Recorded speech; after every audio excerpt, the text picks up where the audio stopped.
back to the magnifier, and you can scroll across here, and if you look closely you can see the hit points on your loop. So I'm going to move that with my hand tool, and when you hold your cursor up there, the little hand tool will automatically come off if you put it in the right place. There's also little arrow keys on each side of the transport down here on the left and right that will scroll across your image, and the little bar in the middle here moves it a lot quicker.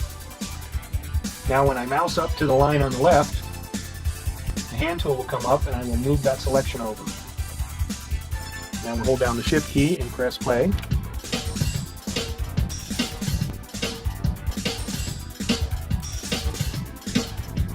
Now it sounds pretty smooth now.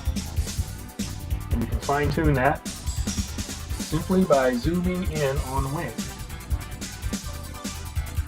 Now that could be a little tighter, so I'll move it to the right.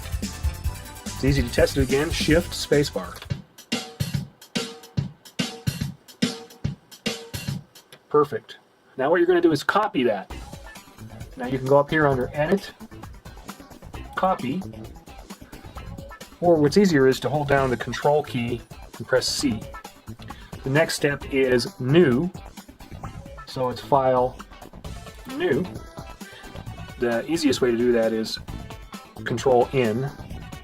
The next step is Edit, Paste. And now you've pasted that loop in. So keep in mind that sequence is Control C, Control N, Control V, and you got yourself a loop. Hold down the Shift key and play.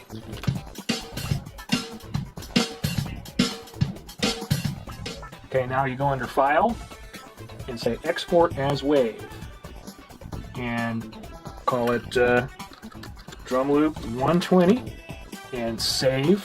When you export the WAV file, be sure and send it to your working folder so you know where it is later. Some other things you can do with Audacity. Here's my bass track. My bass track has a click in it. It has a pop that was created electronically, but it's easy to find because it shows up as a spike in the WAV file. There it is. And you can zoom in on it by hitting the plus magnifier up here. And you can see there's our nasty click. It doesn't seem so bad now. So what we do is we go up here and grab the draw tool. It looks like a little pencil up there. And we're just going to click right here next to the other wave lines. And you can see it took that pop right out of there. You could actually move it around with this tool if you want to. You can drag that point. These are the sample points. Now another thing is, select all, Control A, hit this little guy, the Fit Selection in Window button, and that'll fit your loop back in. Now go back up and grab your I-beam tool again, and at the beginning of the song, before the bass starts playing, there's some noise.